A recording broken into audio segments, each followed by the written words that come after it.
अरे भाई आज मम्मी की एनिवर्सरी बा। हाँ जानता नहीं तो कुछ दिलू हो ना का है बेटा दे दियो कदी क्या कहता दू बेटा का बेटा दे देनी बात तो सही है। साल गिरा तो उनका के देख के बोल दो। माई तो देखो देखिए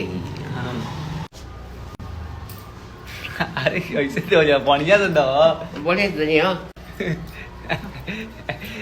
बढ़िया से दे दो ना अच्छा से दे दो हाथ में लो है तोहफा दे दो अल्लाह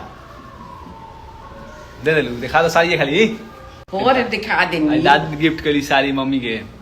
हाँ। हाँ वर्ल्ड वार 1 और वर्ल्ड वार 2 में हम लोग सुलह करा देंगे।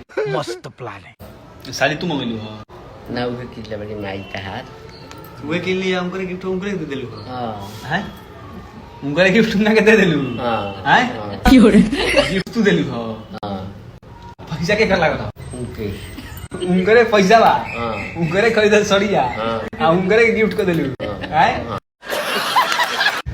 बड़ी खतरनाक बारू हाँ खतरनाक पानी